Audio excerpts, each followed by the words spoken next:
Hi friends, day 10లో వచ్చేసరికైతే cabbage pakoda fried rice అనమాట. చాలా బాగొచ్చింది. తప్పకుండా ఒకసారి అయితే ట్రై చేయండి. అది కూడా చాలా తక్కువ ఆయిల్‌తో. ముందుగా అయితే ఈ రెసిపీకి క్యాబేజ్‌ని చిన్న చిన్నగా కట్ చేసుకొని దాంట్లో కొద్దిగా మైదా అలాగే కార్న్ ఫ్లోర్‌ని అయితే యాడ్ చేసుకోవాలి. తర్వాత దానికి సరిపడా ఉప్పు, కారంని కూడా యాడ్ చేసుకొని కొద్దిగా వాటర్‌ని అయితే యాడ్ చేసుకొని మిక్స్ చేసుకోవాలనమాట.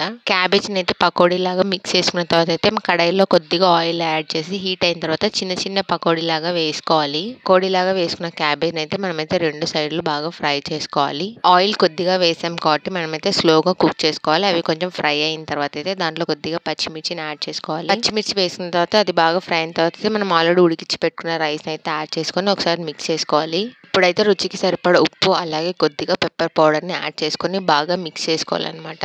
స్పైసీనెస్ ఇష్టపడే వాళ్ళు కొద్దిగా గరం మసాలాను కూడా యాడ్ చేసుకొని మిక్స్ చేసుకుంటే మన tasty cabbage pakoda fried rice అయితే రెడీ అయిపోతుంది. మీకు ఈ రెసిపీ నచ్చితే లైక్ చేయండి, షేర్ చేయండి. Don't forget to subscribe.